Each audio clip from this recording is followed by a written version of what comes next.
Dear students, in this video we will discuss important terms used in consignment transactions. First one, proforma invoice.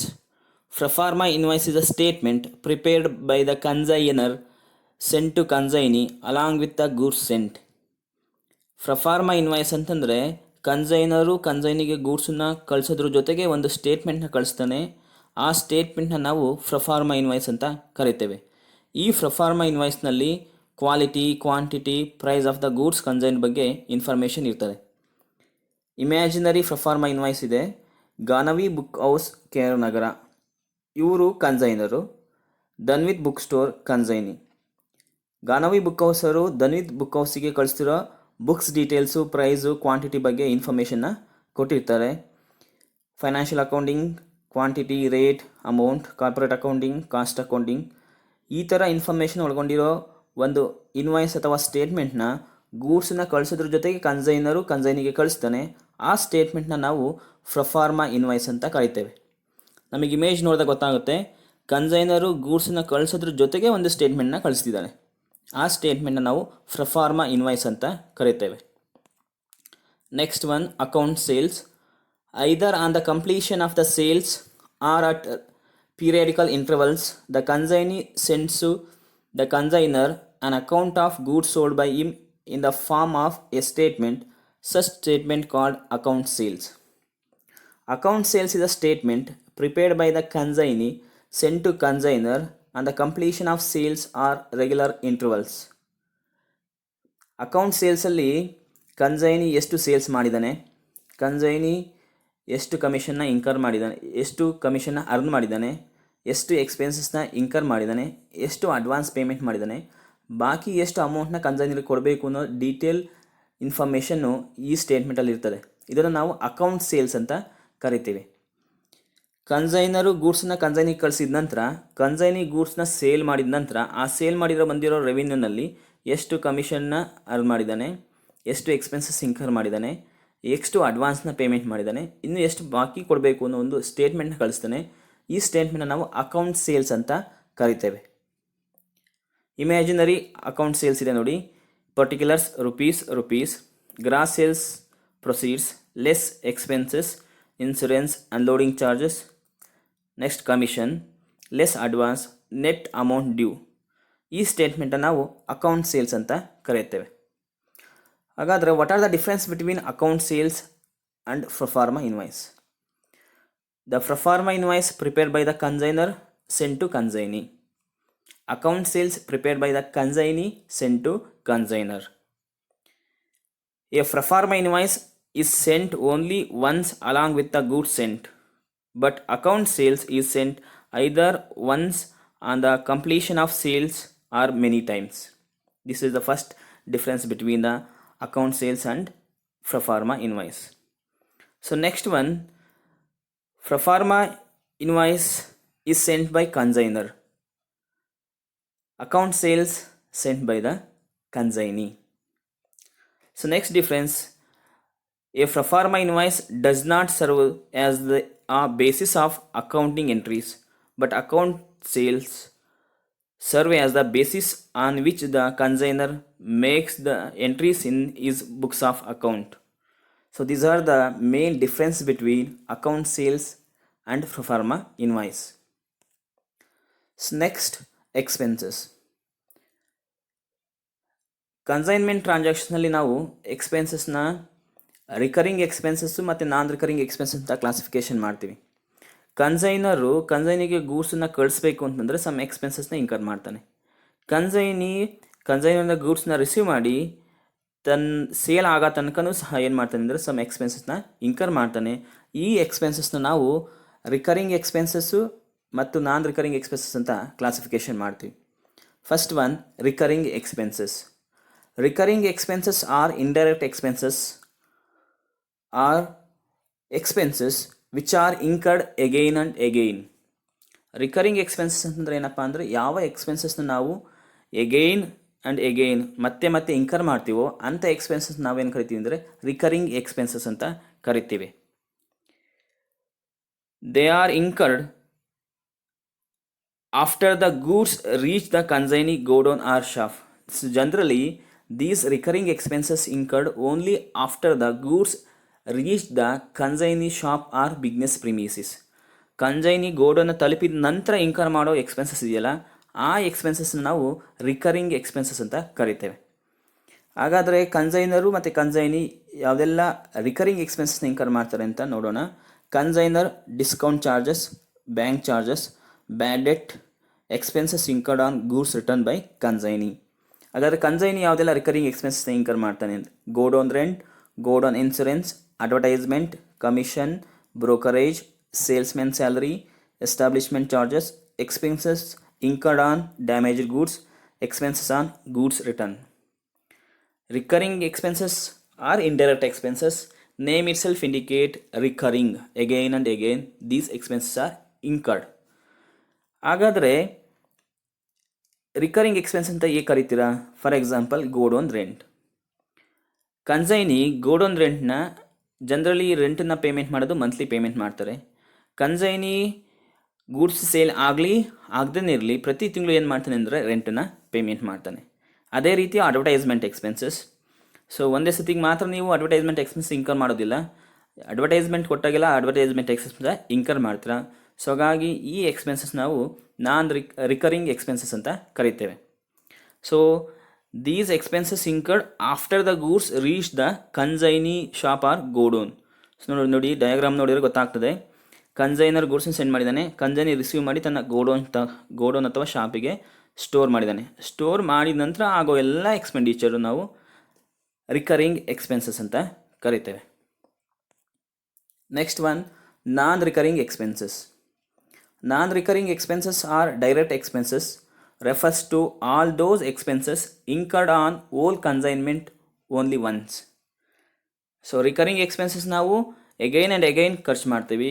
In case non recurring expenses ನಾವು only once, ಓಲ್ ಕನ್ಸೈನ್ಮೆಂಟಲ್ಲಿ ಒಂದು ಸಾರಿ ಮಾತ್ರ ನಾವು ಖರ್ಚು ಮಾಡ್ತೀವಿ. ಅಂಥ expenses ನಾವು non recurring expenses ಅಂತ ಕರಿತೀವಿ. ಇವು ಡೈರೆಕ್ಟ್ ಎಕ್ಸ್ಪೆನ್ಸಸ್ ಆಗಿರ್ತವೆ. They include all those expenses which are incurred from the time the goods are dispatched by the consignor till the time of goods reach the consignee premises or shop.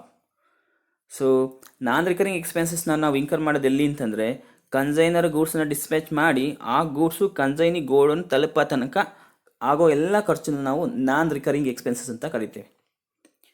So ಹಾಗಾದರೆ consignor ಯಾವುದೆಲ್ಲ non recurring expense incur ಮಾಡ್ತಾನೆ ಅಂದರೆ, packing charges, loading charges, carriage, freight, octroi, insurance, dock dues, other forwarding charges. These are the non recurring expenses incurred by consignor.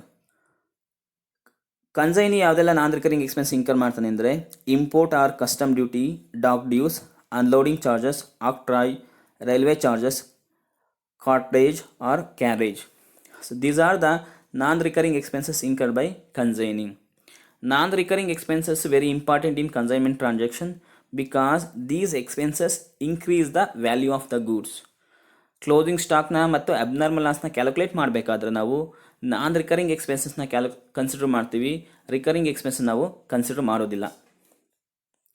So next one, commission. The remunerations payable by the consignor to consignee for his services is called commission.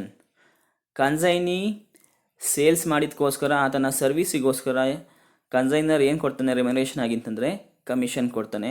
ನಾವು ಆ ಕಮಿಷನ್ನ consignment ಟ್ರಾನ್ಸಾಕ್ಷನಲ್ಲಿ 3 ಥರ classification ಮಾಡ್ತೀವಿ.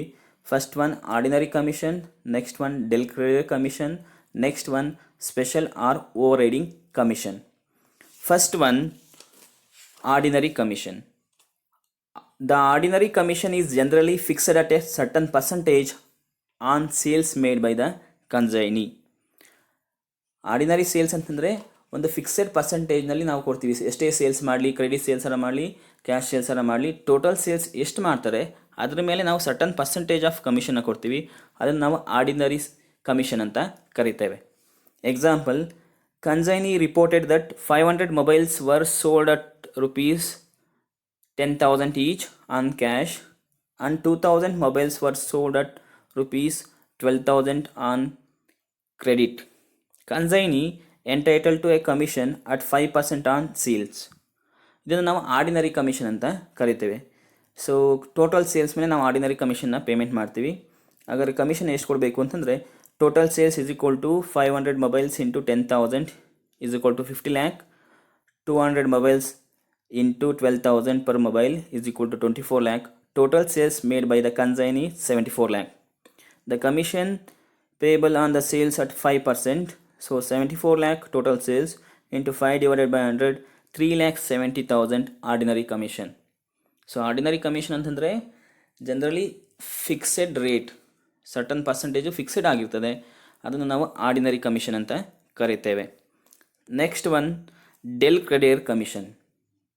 The extra commission payable by the consignor to the consignee for consignee's special services called del creditor commission.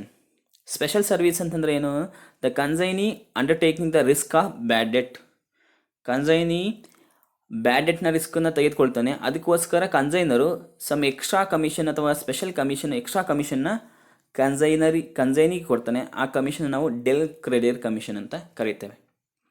Generally consignee sales ಮಾಡಬೇಕಾದ್ರೆ credit sales ಮತ್ತು cash sales ಎರಡೂ ಸಹ ಮಾಡ್ತಾನೆ.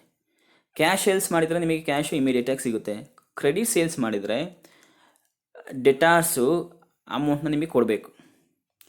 In case ಏನಾದ್ರು ಡೆಟಾರ್ಸು ಯಾರಾದರೂ ಸಹ ನಿಮಗೆ ಅಮೌಂಟ್ ಕೊಡಲಿಕ್ಕೆ ಫೇಲ್ ಆದ ಅಥವಾ unable to pay the dues from him, ಅವನಿಂದ ಬರಬೇಕಾಗಿರೋ ಡ್ಯೂನ ಕೊಡೋಕ್ಕಾಗಲ್ಲ ಅಂತಂದರೆ ಆವಾಗ ಅದೇನಾಗುತ್ತೆ ಅಂದರೆ ಬ್ಯಾಡ್ ಡೆಟ್ ಆಗುತ್ತೆ. ಇನ್ನು ಕನ್ಸೈನ್ಮೆಂಟಲ್ಲಿ ಏನಾಗುತ್ತೆ ಅಂದರೆ ಎಲ್ಲ ರಿಸ್ಕು ಮತ್ತು ಲಾಸಸ್ನ ಯಾರು ತೆಗೆದುಕೊಳ್ತಾನೆ ಅಂದರೆ consignor. In case of bad debt the consignor is responsible. So ಕನ್ಸೈನರೇ ಲಾಸನ್ನು ಇನ್ಕರ್ ಮಾಡಬೇಕಾಗುತ್ತೆ. ಇದರಿಂದ ಪ್ರೊಟೆಕ್ಷನ್ ಮಾಡೋ ಉದ್ದೇಶದಿಂದ ಕನ್ಸೈನಿಗೆ ಏನು ಹೇಳ್ತಾನೆ ಅಂದರೆ, ನೀವು ಬ್ಯಾಡ್ ಡೆಟ್ನ ರಿಸ್ಕ್ನ ತೆಗೆದುಕೊಂಡ್ರೆ ನಾವು ನಿಮಗೆ ಸಮ್ ಎಕ್ಸ್ಟ್ರಾ ಕಮಿಷನ್ನ ಕೊಡ್ತೇವೆ ಅಂತ ಹೇಳ್ತಾನೆ. ಈ ಎಕ್ಸ್ಟ್ರಾ ಕಮಿಷನ್ ನಾವು ಡೆಲ್ ಕ್ರೆಡಿಟರ್ ಕಮಿಷನ್ ಅಂತ ಕರಿತೇವೆ. ಜನರಲಿ ಡೆಲ್ ಕ್ರೆಡಿಟರ್ ಕಮಿಷನ್ ನಾವು ಪೇಮೆಂಟ್ ಮಾಡೋದು ಕ್ರೆಡಿಟ್ ಸೇಲ್ಸ್ ಅಥವಾ total sales made by the consignee. ಯಾವ ರೀತಿ ನಾವು ಅಗ್ರಿಮೆಂಟ್ ಮಾಡ್ಕೊತೀವೋ ಆ ಪ್ರಕಾರ ನಾವೇನು ಮಾಡ್ತೀವಿ ಅಂದರೆ ಡೆಲ್ ಕ್ರೆಡಿಟರ್ ಕಮಿಷನ್ನ ಕೊಡ್ತೇವೆ. ಡೆಲ್ ಕ್ರೆಡಿಟರ್ ಕಮಿಷನ್ ಅಂತಂದರೆ ಏನಪ್ಪ ಅಂದರೆ ಎಕ್ಸ್ಟ್ರಾ ಕಮಿಷನ್ನ ಕನ್ಸೈನಿಗೆ ಕೊಡ್ತಾನೆ. ಏನಕ್ಕಪ್ಪ ಅಂತಂದರೆ ಕನ್ಸೈನಿ ರಿಸ್ಕ್ ಆಫ್ ಬ್ಯಾಡ್ ಡೆಟ್ಟನ್ನು ತೆಗೆದುಕೊಳ್ತಾನೆ. ಸೊ ಬ್ಯಾಡ್ ಡೆಟ್ಟನ್ನು ರಿಸ್ಕನ್ನು ತೆಗೆದುಕೊಳ್ಳೋದಕ್ಕೆ ಅವನಿಗೆ ಎಕ್ಸ್ಟ್ರಾ ಕಮಿಷನ್ ಕೊಡೋದನ್ನು ನಾವು ಡೆಲ್ ಕ್ರೆಡಿಟರ್ ಕಮಿಷನ್ ಅಂತ ಕರೀತೇವೆ. So next one, over riding or special commission. The additional commission paid over and above the ordinary commission is called special commission ಅಂತ ಕರಿತೇವೆ. ಆರ್ಡಿನರಿ ಕಮಿಷನ್ಗಿಂತ ಹೆಚ್ಚು ಕಮಿಷನ್ನ ನಾವು ಕೊಡ್ತೇವೆ, ಅಂಥ ಕಮಿಷನ್ನ ನಾವು over riding or special commission ಅಂತ ಕರಿತೀವಿ.